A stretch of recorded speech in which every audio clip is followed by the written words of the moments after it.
Shamshabad Novotel హోటల్లో BJP నేతలతో భేటీ అయ్యారు కేంద్ర హోంమంత్రి అమిత్ షా. రాష్ట్ర పరిస్థితులపై వారితో చర్చించారు. కాసేపట్లో ఆయన చేవెళ్ల వెళ్లనున్నారు. అక్కడి విజయ సంకల్ప సభలో పాల్గొంటారు. ఢిల్లీ నుంచి హైదరాబాద్కు చేరుకున్న అమిత్ షాకు శంషాబాద్ ఎయిర్పోర్ట్లో ఘన స్వాగతం పలికారు బీజేపీ నేతలు. కేంద్ర మంత్రి కిషన్ రెడ్డి, ఎంపీ లక్ష్మణ్, మధ్యప్రదేశ్ వ్యవహారాల ఇన్ఛార్జ్ మురళీధర్ రావు, ఎంపీ ధర్మపురి అరవింద్, మాజీ ఎంపీలు విజయశాంతి, కోమటిరెడ్డి రాజగోపాల్ రెడ్డి, బూర నరసయ్య గౌడ్, సీనియర్ నేత పొంగులేటి సుధాకర్ రెడ్డి, ఎమ్మెల్యేలు ఈటెల రాజేందర్, రఘునందన్ రావు గ్రాండ్ వెల్కమ్ చెప్పారు. శంషాబాద్ నోవాటెల్ హోటల్లో బీజేపీ నేతలతో భేటీ అయ్యారు కేంద్ర హోంమంత్రి అమిత్ షా. రాష్ట్ర పరిస్థితులపై వారితో చర్చించారు. కాసేపట్లో ఆయన చేవెళ్ల వెళ్లనున్నారు. అక్కడి విజయ సంకల్ప సభలో పాల్గొంటారు. ఢిల్లీ నుంచి హైదరాబాద్కి చేరుకున్న అమిత్ షా శంషాబాద్ ఎయిర్పోర్ట్లో ఘన స్వాగతం పలికారు. అమిత్ షాకి బీజేపీ నేతలు, కేంద్ర మంత్రి కిషన్ రెడ్డి, ఎంపీ లక్ష్మణ్, మధ్యప్రదేశ్ వ్యవహారాల ఇన్ఛార్జ్ మురళీధర్ రావు, ఎంపీ ధర్మపురి అరవింద్, మాజీ ఎంపీలు విజయశాంతి, కోమటిరెడ్డి రాజగోపాల్ రెడ్డి, బూర నరసయ్య గౌడ్, సీనియర్ నేత పొంగులేటి సుధాకర్ రెడ్డి, ఎమ్మెల్యేలు ఈటెల రాజేందర్, రఘునందన్ రావు గ్రాండ్ వెల్కమ్ చెప్పారు. డీటెయిల్స్ శివ అందిస్తారు. శివ, స్కెడ్యూల్ కాకుండా ప్రత్యేకంగా రాష్ట్ర నేతలతో అమిత్ షా సమావేశమయ్యారు కదా, ఎట్లా ఉన్నాయి డీటెయిల్స్? నిన్న సాయంత్రం వరకు ఉన్న షెడ్యూల్ అయితే నోటెల్ హోటల్ ఉంది. నోటెల్ హోటల్ ట్రిపుల్ టీమ్ తో మీటింగ్ ఉంది. తర్వాత బీజేపీ ముఖ్య నేతల సమావేశం, ఇవన్నీ ఉన్నాయి. కానీ రాత్రి సడన్ గా షెడ్యూల్ మారింది. డైరెక్ట్ గా ఎయిర్పోర్ట్ నుంచి చేవెళ్ల బహిరంగ సభకు అమిత్ షా పోవచ్చుండే. కానీ సడన్ గా నోటెల్ కు పోయినరు అమిత్ షా. హోటల్లో బీజేపీ రాష్ట్ర అధ్యక్షుడు బండి సంజయ్ ఉన్నారు. తర్వాత కేంద్ర మంత్రి కిషన్ రెడ్డి ఉన్నట్లుగా మనకు సమాచారం ఉంది. ఇంకా కొద్దిమంది రాష్ట్ర సీనియర్ నేతలు కూడా నోటెల్ హోటల్లో ఉన్నారు. ఒక 10-15 నిమిషాలు అయింది ఆల్రెడీ నోటెల్కి వచ్చి అమిత్ షా. బహుశా రాష్ట్రంలో ఉన్న రాజకీయ పరిణామాల పైన చర్చ జరుగుతుండొచ్చు. సడన్ గా షెడ్యూల్ మారిన బీజేపీ సీనియర్ నేతలకు అందరూ కూడా ఇన్ఫర్మేషన్ ఉంది, సమాచారం ఉన్నది కాబట్టి వాళ్ళంతా ముందే నోటెల్ హోటల్కి పోయినరు. తర్వాత ఎయిర్పోర్ట్ నుంచి నేరుగా అమిత్ షా కూడా హోటల్కి పోయినరు. సమావేశం నడుస్తుంది. బహుశా రాష్ట్ర రాజకీయాల పైన చర్చ జరుగుతూ ఉండొచ్చు. నెక్స్ట్ చెవెలలో జరగబోయే సభలో అమిత్ షా స్పీచ్ ఉంటుంది కాబట్టి ఇక్కడ జరుగుతున్న పరిణామాలు ఏంది. ఈ మధ్య అమిత్ షా బిజీగా కర్ణాటక ప్రచారము, కర్ణాటక ఎలక్షన్స్ దానిలో బిజీగా ఉన్నారు కాబట్టి రాష్ట్ర రాజకీయాలపైన ఒక బ్రీఫింగ్ ఉండే అవకాశం కనిపిస్తుంది. ఈ మధ్యకాలంలో జరిగిన పరిణామాలు, చాలా పరిణామాలు ఉన్నాయి. ఎస్ఎస్సి పేపర్ లీక్, అంతకన్నా ముందు టీఎస్పీఎస్సీ పేపర్ లీక్స్ ఇష్యూ ఉంది. తర్వాత ఆరోపణలు, ఈ మధ్య బీఆర్ఎస్ నుంచి కేంద్ర ప్రభుత్వం పైన, ప్రధాని మోడీ పైన చేస్తున్న ఆరోపణలు, తర్వాత ప్రతిపక్షాలందరినీ ఏకం చేసే ప్రయత్నంలో సీఎం కేసీఆర్, రాష్ట్రమంతా దేశమంతా అన్ని ప్రాంతీయ పార్టీలకు ఖర్చు పెడతా సీఎం కేసీఆర్ ఖర్చు పెట్టబోతున్నారనే రాజ్దీప్ కామెంట్స్ ఇవన్నీ ఉన్నాయి. దీని మీద బీఆర్ఎస్ రెస్పాండ్ కాలే. కానీ ఇక్కడ నుంచి ఏదో ఆపరేట్ చేసే ప్రయత్నం చేస్తున్నారు. బీఆర్ఎస్ కర్ణాటకలో పోటీ చేస్తలేదు, కర్ణాటకలో ఎవరికి సపోర్ట్ ప్రకటించలేదు. సేమ్ టైం మహారాష్ట్రలో సభలు పెడుతున్నారు. రేపు కూడా ఔరంగాబాద్లో బహిరంగ సభ ఉంది. కాబట్టి ఇట్లా బీఆర్ఎస్ యాక్టివిటీ అనుమానాస్పదంగా ఉంది. ఈ రాష్ట్ర రాజకీయాలు ఒకవైపు ఉన్నాయి, రాష్ట్రంలో జరుగుతున్న పరిణామాలు, బీజేపీ, కాంగ్రెస్, బీఆర్ఎస్ ఈ 3 పార్టీల మధ్య జరుగుతున్న పరిణామాలు ఒక రకంగా ఉన్నాయి. తర్వాత జాతీయ స్థాయిలో రాహుల్ గాంధీ పరిణామాలు రాష్ట్రంలో ఎట్లాంటి ప్రభావం చూపిన ఇట్లాంటి అంశాలు ఉన్నాయి. కాబట్టి చాలా ఇష్యూస్ రాష్ట్ర రాజకీయాలను ప్రభావితం చేసేది. సేమ్ టైం పక్కపక్క రాష్ట్రాలు, పక్కన కర్ణాటకలో ప్రభావితం చేసే అంశాలు ఇవన్నీ చాలా ఉన్నాయి. కాబట్టి ఈ అంశాలపైన పార్టీ సీనియర్ నేతలను అమిత్ షా అడిగి తెలుసుకున్నట్టుగా మనకు సమాచారం ఉంది. అమిత్ షా బీజేపీ ఇప్పుడు చెవెల్లో నిర్వహిస్తున్న సభ చాలా కీలక సభగా బీజేపీ నేతలు చెప్తున్నారు. ఈ సభ ద్వారా బీజేపీ క్యాడర్కు, తర్వాత బీజేపీ నేతలకు, రాష్ట్ర ప్రజలకు అమిత్ షా కొన్ని సంకేతాలు ఇవ్వబోతున్నారు.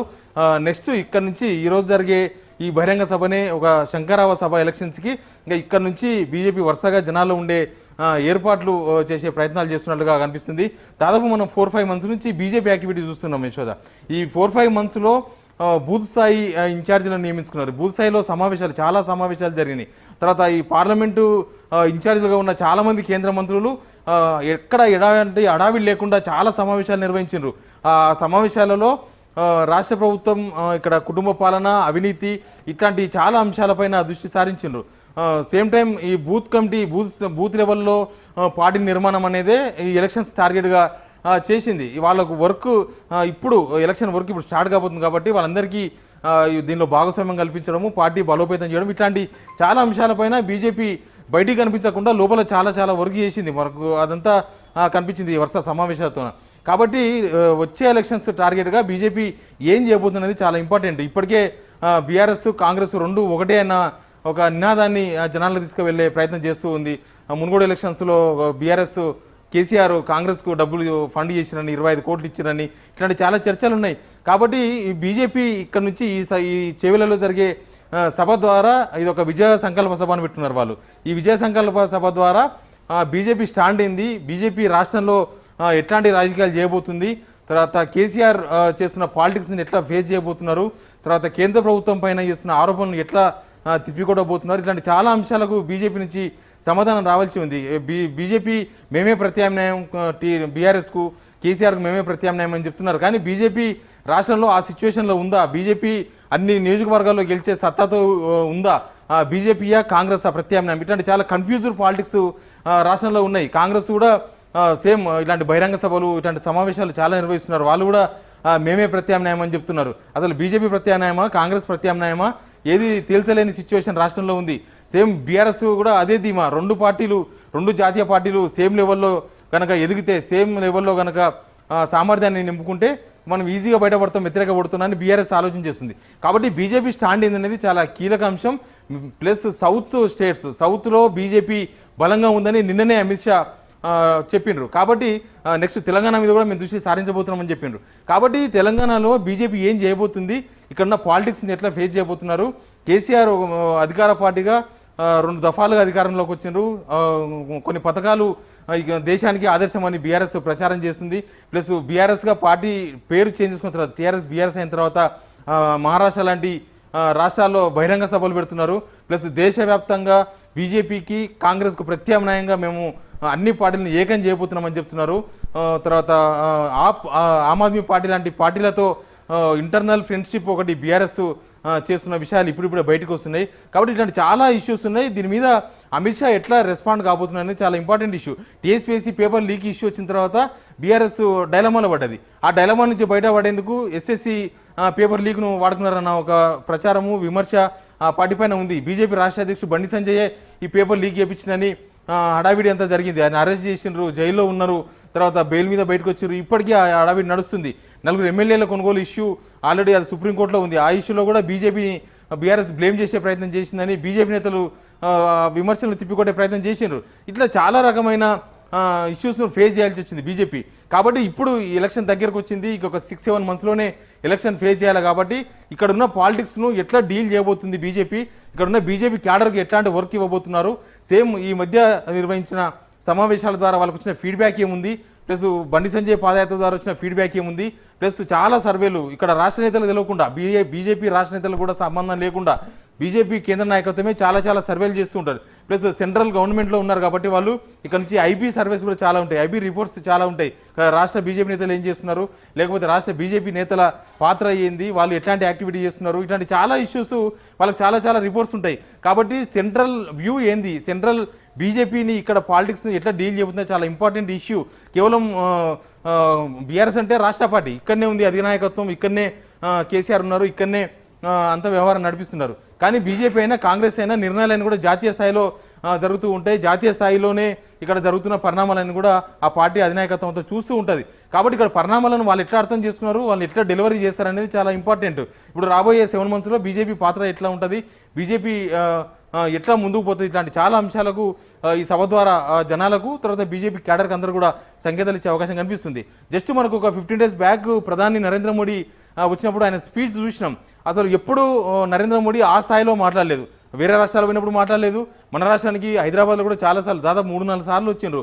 ఐఎస్బి ప్రోగ్రామ్కి వచ్చిండ్రు, ఇండియన్ స్టాండర్డ్ బిజినెస్ ప్రోగ్రామ్కి వచ్చిండ్రు. ఇట్లా చాలా ప్రోగ్రామ్స్కు, తర్వాత బీజేపీ జాతీయ కార్యవర్గ సమావేశాలకు వచ్చినప్పుడు కూడా సమావేశాలు జరిగినాయి. కానీ ఆ స్థాయిలో ప్రధాని నరేంద్ర మోడీ ఎప్పుడు మాట్లాడలేదు. ఎప్పుడైనా సరే చాలా స్మూత్గా ఆయన ప్రసంగం ఉండేది. కానీ 15 days బ్యాక్ జరిగిన పెరేడ్గ్రౌండ్లో జరిగిన బహిరంగ సభలో మాత్రం ప్రధాని నరేంద్ర మోడీ ఒక వ్యూను పార్టీ రాష్ట్ర నేతలకు చెప్పిండ్రు. ఇక్కడ కుటుంబ పాలన, అవినీతి పాలన ఈ రెండు వేరు కాదు. కుటుంబ పాలన ఉన్న దగ్గరనే అవినీతి ఉంటుంది.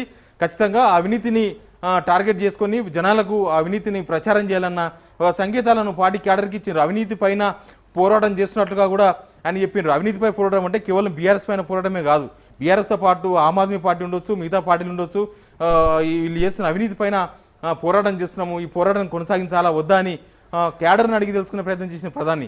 కాబట్టి ఇట్లాంటి చాలా ఇష్యూస్ ఉన్నాయి.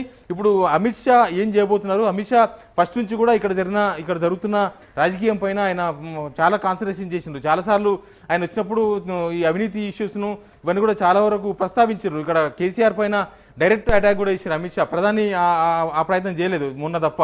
కాబట్టి అమిత్ షా రాష్ట్ర రాజకీయాలను ఎట్లా చూసారు అనేది చాలా ఇంపార్టెంట్. వాళ్ళు సౌత్ మీద ప్రత్యేకంగా కాన్సన్ట్రేషన్ చేసినామని చెప్తున్నారు. పక్కన కర్ణాటక ఎలక్షన్ జరుగుతుంది. కర్ణాటక ఎలక్షన్స్లో అక్కడ వచ్చే రిజల్ట్ తెలంగాణలో మీద ప్రభావం ఉంటుందో ఉండదో, కానీ కర్ణాటకతో పాటు తెలంగాణ కూడా బీజేపీ గెలవాలి, బీజేపీ ప్రభుత్వాలు ఏర్పడాలన్న ఒక లక్ష్యం వాళ్ళు పెట్టుకున్నట్టుగా కనిపిస్తుంది. సౌత్ అంతా కూడా టార్గెట్ చేసినామంటే సౌత్లో వాళ్ళకున్న బలం ఇక్కడనే కర్ణాటక, తెలంగాణ. ప్రస్తుతం తెలంగాణ పక్కన ఏపీలో చెప్పుకోదగ్గ బీజేపీ లేదు. సేమ్ తమిళనాడు పోతే తమిళనాడు కూడా అంత చెప్పుకోదగ్గ లేదు. పక్కన మహారాష్ట్రలో ఇప్పుడు గవర్నమెంట్లో ఉన్నారు శివసేన, షిండే వాళ్ళతో కలిసి. ఇవన్నీ నడుస్తున్నాయి. కాబట్టి ఇప్పుడు తెలంగాణ చాలా ఇంపార్టెంట్ బీజేపీకి. పక్కన కర్ణాటకలో రిజల్ట్ ఎట్లా ఉన్నా తెలంగాణ ఎప్పుడు లేనంతగా బీజేపీ బలపడ్డదన్న రిపోర్టు కేంద్రం దగ్గర ఉంది, బీజేపీ సెంట్రల్ నాయకత్వం దగ్గర ఉంది అనేది ఆల్రెడీ ఉంది. నిన్న అమిత్ షా చెప్పిన మాటలు కూడా మనకు అదే అర్థమైంది. సౌత్ మీద దృష్టి పెట్టాము, కర్ణాటక గెలుస్తాము, పక్కన తెలంగాణ కూడా గెలుస్తామంటే వాళ్ళకున్న రిపోర్ట్స్ ఏందో తెలియదు. కానీ తెలంగాణలో బీజేపీ ఎట్లాంటి రాజకీయాలు చేపుతున్నది చాలా ఇంపార్టెంట్ ఇష్యూ. ఓవైపు బీఆర్ఎస్ పైన అవినీతి ఆరోపణలు వచ్చినాయి. ఆల్రెడీ ఢిల్లీ లిక్కర్ స్కామ్ లాంటి కేసులు ఆల్రెడీ బీఆర్ఎస్ను ఉక్కిరిబిక్కిరి చేస్తున్నాయి.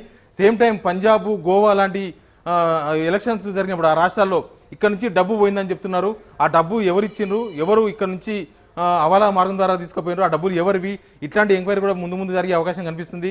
కాళేశ్వరం లాంటి ప్రాజెక్టులు అవినీతి జరిగిందని చాలా రోజులు ప్రచారంలో ఉంది. బీజేపీ నేతలు కూడా ఆ విషయాన్ని ఓపెన్గానే ప్రస్తావించారు. కాంగ్రెస్ పీసీసీ చీఫ్ రేవంత్ రెడ్డితో పాటు కాంగ్రెస్ ముఖ్య నేతలందరూ కూడా సిబిఐకి, ఈడీకి కంప్లైంట్ చేసినారు. ఇక్కడ అవినీతి జరిగింది, కాళేశ్వరం ప్రాజెక్టులో 90,000 కోట్ల ప్రాజెక్టులో అవినీతి భారీగా జరిగిందని.